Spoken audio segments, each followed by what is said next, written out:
भक्ति पर अपनी बात रखना, वो भी इस पावन प्रांगण में जो भक्ति के लिए ही जाना जाता है। मित्रों, आज हम सब जानते हैं डिजिटल एज है जिसमें एआई का बहुत हस्तक्षेप बढ़ गया है हमारे जीवन में। मशीनें भी सोच सकती हैं, मशीनें आपको सूचना दे सकती हैं, पर मशीनें शांति नहीं दे सकती। शांति तो केवल संकट मोचन ही दे सकते हैं। सबसे पहले ये देखना होगा कि भक्ति है क्या और काशी में भक्ति के मायने कैसे अलग हैं। भक्ति हम सब जानते हैं, भजनम भक्ति, भजन ही जो तमाम प्रकार है भक्ति के, श्रवण, कीर्तन, स्मरण, पाद सेवन, तो प्रभु का निरंतर गुणानुवाद, उनके नामों का संकीर्तन, भजनम भक्ति। भागो भक्ति, स्वयं को परमात्मा का भाग मान लेना।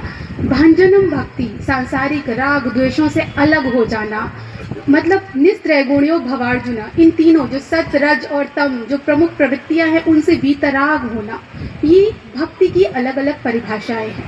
पर काशी में भक्ति, जब ये शीर्षक मैंने सुना तो बड़ा आह्लाद हुआ मुझे। काशी जो त्रिभुवन के सारभूत है, मतलब अगर आप देखेंगे तो सारे पुराणों में इसकी बहुत महिमा गाई गई है। तो काशी में जब भक्ति की बात करते हैं तो सबसे पहले हमारे जहन में शिव नाम आता है। शिव जो एक तरीके से संतुलन के, उनका जो डमरू है या वो आदि देव कहे जाते हैं। चाहे आप योग की बात करें, व्याकरण दर्शन की बात करें, तांडव नृत्य की बात करें, किसी भी प्रकार से अंतिम रूप से आप देखेंगे कि नृत्यावसाने नटराज राजो, उनके बिना ये बात प्रारंभ ही नहीं हो सकती। उसके बाद शिव और विष्णु के ऐक्य को प्रतिपादित करते हैं महात्मा तुलसीदास। तुलसीदास ने इसी परिसर में हनुमत चेतना का आह्वान किया था। वही तुलसीदास जो ये कहते हैं कि लोग समझते हैं कि रामचरितमानस की रचना मैंने की है, पर मैं ये कहना चाहता हूँ कि मुझसे बहुत पूर्व भगवान शिव ने रच महेश निज मानस राखा, पाई सुसमय सिवासन भाखा। तो और उसके नीचे इस बात को कहते हैं कि फिर लोगों को लगेगा कि मुझे कैसे प्राप्त हुई, तो ये मुझे उनके ही अनुग्रह से प्राप्त हुई। राम शंभु प्रसाद सुमति ही हुलसी, रामचरितमानस कवि तुलसी। तो उनके प्रसाद से मुझे ये प्राप्त हुआ। फिर वो कहते हैं कि कोई इस द्वैत में पढ़कर कोई राम को और शिव को अलग अलग न समझ ले, तो शिव को और राम को एक दूसरे का अंगांगी भाव से वो अनुचर दिखाते हैं। वो लिखते हैं कोई मेरा कितना भी बड़ा भक्त है, अगर वो राम भक्त नहीं है तो वो मेरे लिए बिल्कुल भी प्रशंसनीय नहीं है, क्योंकि भक्ति द्वैत पैदा नहीं करती, भक्ति तो अद्वैत की साधना है। अभी सर ने शंकराचार्य की बात की। शंकराचार्य जब तक तर्क पढ़ रहे थे, बनारस में एक परंपरा है तर्क कर्कश पंडितों की, जहाँ पर वितंडावाद अधिक है। उससे परे काशी का जो ज्ञान है वो अंधा नहीं है। यहाँ कबीर है, वो कबीर जो तर्क भी करते हैं। भक्त तो हैं बहुत बड़े, कबीर कूता राम का मुतिया मेरा नाव, गले राम की जेवड़ी जित खींचे तित जाऊं। वही कबीर लिखते हैं चलन चलन सब लोग कहते हैं, ना जानो बैकुंठ कहाँ है। तो ये जो तार्किकता है काशी की भक्ति को अंधश्रद्धा में परिवर्तित नहीं होने देती। उसके बाद ये कथाएं कितनी गहराई से आपस में अंतर्गुंफित हैं। अगर आप शिव की कथा पढ़ेंगे तो जगह जगह आपको राम कथा के उसमें अवशेष प्राप्त होंगे। रामचरितमानस का आपको फल मिलेगा ही नहीं अगर तिनकर सकल मनोरथ सिद्ध करें त्रिशिरारी। त्रिशिरारी कौन है? भगवान शिव।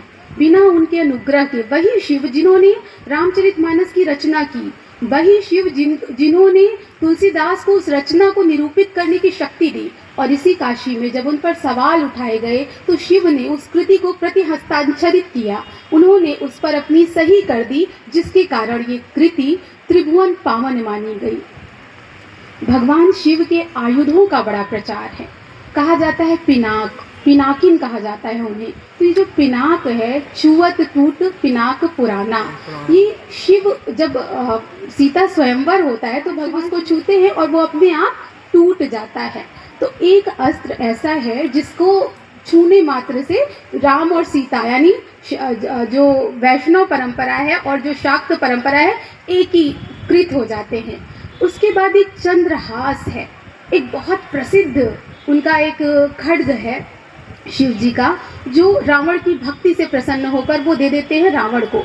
पर केवल देते नहीं हैं, एक चेतावनी देते हैं। आपको याद होगा सुंदरकांड में सीता कहती है, चंद्रहास हर उमम परितापम रघुपति अनल विरह संजातम। तो यहाँ पर राम कथा, शिव कथा, शक्ति की कथा आपस में जुड़ती है। तो ये भ्रम न पाले कि अलग अलग हैं भक्तियाँ। भक्ति हमारे यहाँ आस्तिक दर्शन है, नास्तिक दर्शन है, और शंकराचार्य को जब ये ज्ञान होता है तो वो कहते हैं भज गोविंदम भज गोविंदम भज गोविंदम मूढ़मते, अर्थात इस व्यर्थ के चक्करों में न फंसकर।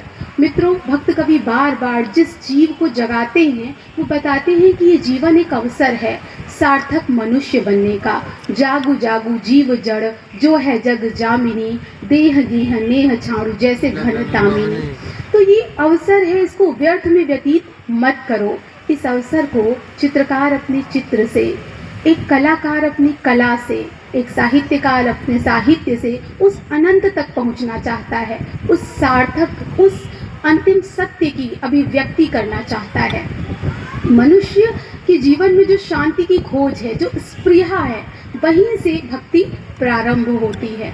जो लोग भक्ति के बारे में अनपढ़ हैं, नहीं जानते, वो भी कबीर की, रैदास की, तुलसी की कविताएं से भली भांति परिचित हैं। इसके पीछे क्या कारण है?